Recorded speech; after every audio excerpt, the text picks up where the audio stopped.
మేము కరెంటు తెచ్చిన వారు అంతకుముందు రాత్రి కరెంటు పొద్దు కరెంటు ఆగమాగం ఉండే గవర్నమెంట్ వచ్చిన తర్వాత టీఆర్ఎస్ గవర్నమెంట్ వచ్చిన తర్వాత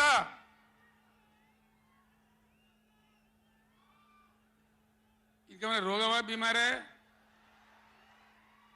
అరే బాబు ఉన్నదంటే ఉంచరా మైకు ఏం మాట్లాడక ఏం చేయకు నువ్వేం చదరకు దాన్ని కరెంటు తెచ్చినాం ఒక 7-8 నెలల్లో కరెంటు బాగా చేసి ఏడాది అర్థం నుంచి 24 గంటల కరెంట్ ఇచ్చినాం రైతాంగానికి మీరందరూ సంతోషంగా నడింట పడుకొని పంటలు పండించారు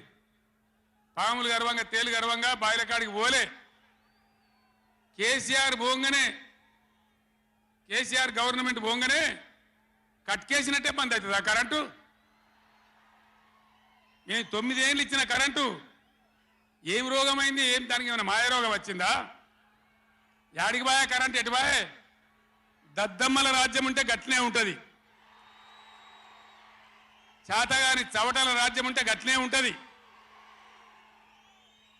వాళ్ళు ఉన్నంత మాత్రాన మనం నర్వస్ కావద్దు ఎక్కడికక్కడ నిలదీయాలి ఏమైందిరా బిడ్డ నా కరెంట్ అని అడగాలి ఇవాళ నేను ఒక మాట కుల్లా చెప్తున్నా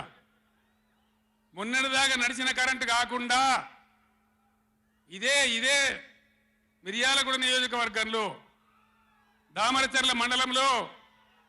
4000 మెగావాట్ల పవర్ ప్లాంట్ కట్టినాం ఇదే జగదీష్ రెడ్డి గారి నాయకత్వంలో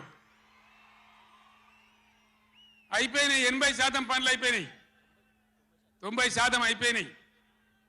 అది కష్టపడి చేసేస్తే 2-3 నెలలు తిప్పల పడితే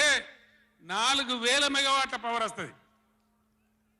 రామగుండంలో ఆనాడు మొదలుపెట్టినటువంటి ఎన్టీపీసీ పవర్ వచ్చేసింది ఆల్రెడీ 800 మెగావాట్లు వచ్చింది ఇంకో 800 మెగావాట్లు రాబోతా ఉంది